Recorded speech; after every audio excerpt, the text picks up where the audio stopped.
Leadership ladder is all about how do we get the church in a position to where they can minister to more people in better ways. But the church will only grow to the capacity of its leadership, Yeah. just like any organization. And one of the things I like to share with pastors, if you have a 12-ounce can, you can only put 12 ounces of water in that can. If you have a liter, 32 out 33 point whatever it is ounces, right? You can put a liter. If you have a gallon, you can put a gallon. So it's all about increasing the overall leadership capacity of the church. When that happens, it's been my experience that God honors that and says, okay, I can begin to trust this church and these people so that they will know the gospel and they would be discipled. And so, if we can begin to help organically identify and train people from within the church to become leaders within that church, and leaders doesn't necessarily mean elders, it doesn't mean deacons, it doesn't mean small group leaders, it could mean all of those things. Hmm. It Yeah. could mean even something more than that, or something different. But the idea is that, man, if we can create more leaders in that local context, there's going to they'll be able to minister to more people in better ways. That sounds to me like we were talking earlier about how one of the initiatives, Reboot Now, kind of requires a senior level leadership buy-in. Otherwise, it's not going to have the oomph that you anticipate or want to see, Mhm. right? What you're describing now, that's probably still true, but it also sounds like this could be applied at multiple different levels or even different ministry areas within a church. So a student pastor who wants to develop leaders could come work with you on the leadership ladder, even though the senior pastor is not directly involved in that. This particular ministry area could benefit from what you're training, right? Yeah, you're absolutely right. Okay. I hope here in the next couple of weeks I'll be working with a men's pastor of a very large church here in Phoenix. Awesome. He's just been hired, and they're very interested in figuring out how to increase the leadership within that men's ministry. They got hundreds of men, Hmm. and they're trying to figure out how to mobilize them, and they're trying to figure out how to figure out what their gifting is and what their passions are so that they can get them mobilized into the community. And we have this whole process of helping them. Well, let's back up for just a minute. um, Oftentimes churches, when they think about leaders and leadership development, they will recruit people to predetermined ministry slots, and we say, some of that might be necessary, but where we see people come alive is when we mobilize them based off their passion, Hmm. their personality, and their gifting. Yeah. And so, Absolutely. as an example, there's a church that I'm working with right now, and one of the staff people's wives had a miscarriage a few years ago, Hmm. and she has a real heart for women who have miscarriages, and she's found a nonprofit in their city that handles that one issue. So I asked this pastor, I said, how many women in your church do you think have experienced the same thing? And they have a fairly large, medium-sized church. He said, well, probably dozens. And I'm like, is anybody talking about that there? And he goes, no. And I'm like, it'd be interesting to find out if how many women have had that, and how many women are aching inside, that are isolated and grieving, or maybe grieving with their husband, but they don't know what to do with all this. And to put together a support ministry for those women, and then that could be also an outreach to the larger community. And the way that we answer a miscarriage question is going to be different than maybe a secular nonprofit would answer, how to heal from that. And so they're looking at doing that, and I could see, I don't know if this will happen, but I could see that a ministry would be born out of that, based off of the passion, gifting, and personality of the people involved, which is completely different than pastors and the ministry team saying, hey, we think we ought to do this, so let's go find some people to do that.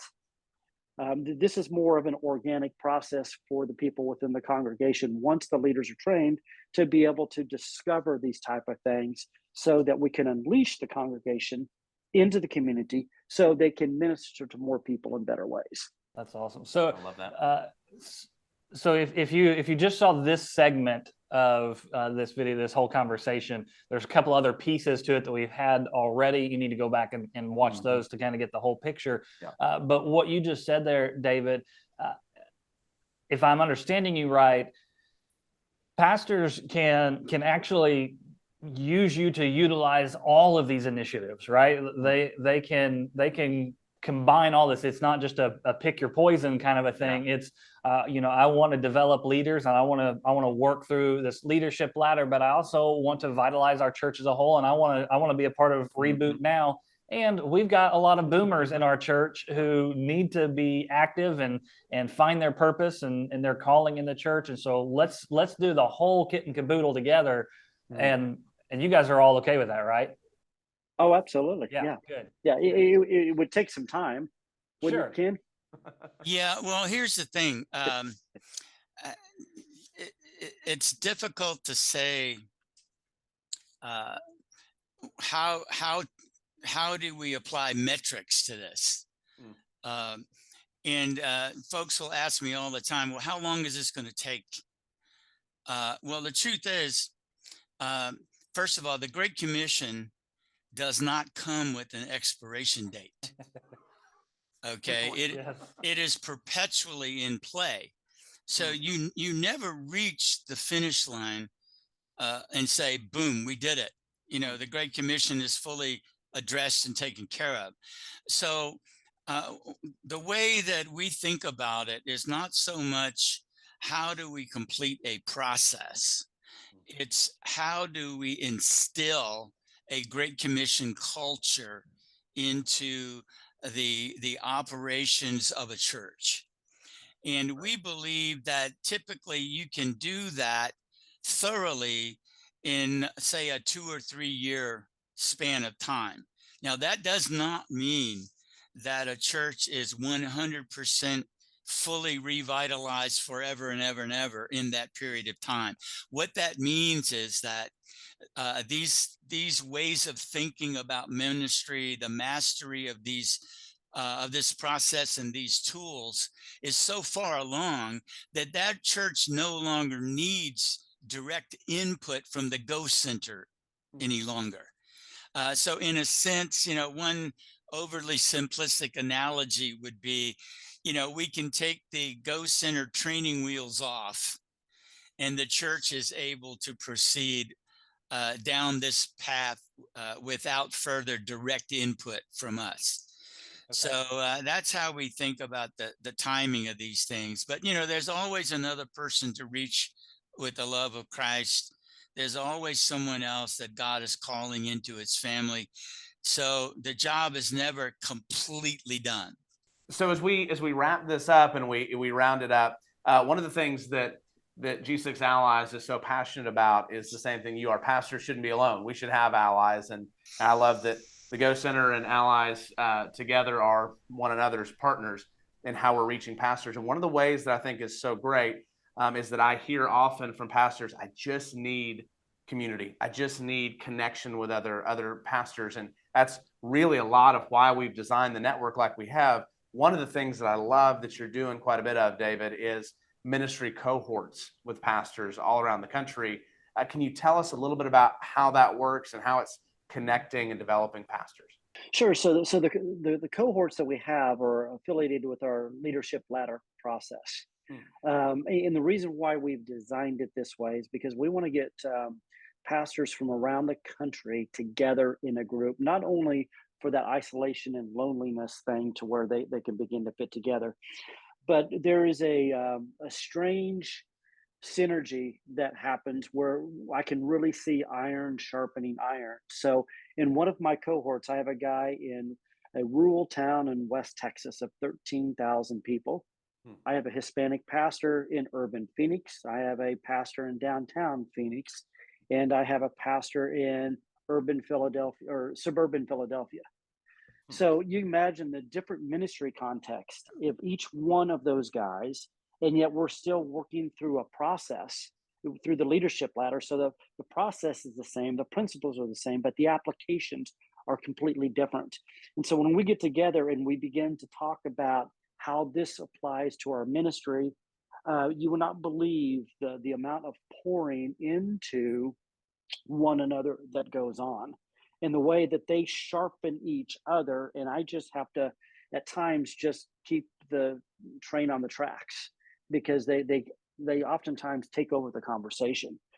And it's just a beautiful thing to see, because I don't know where else you could get 3 or 4 or 5 guys together from all different backgrounds, serving all different parts of the uh, of um, of the United States in one place, to be able to talk about very specific ministry applications and the ideas that have been generated from those, and the support and encouragement that they've received from one another has just been invaluable.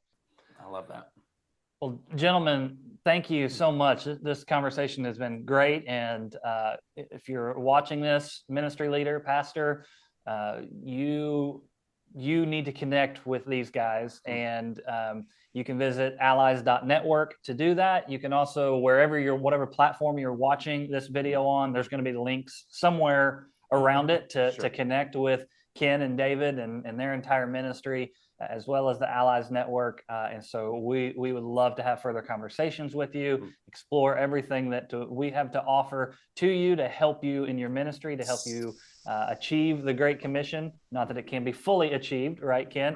Right. But to make steps toward kingdom building ministry that you are called to do. That's what the 4 of us are here to help you with. And so we hope that we get to do that with you. We love it. Thank you, gentlemen, for joining us. And we're excited about the future. Same here. Thank you so much. Thanks, guys. Thank you. Yep. Take care.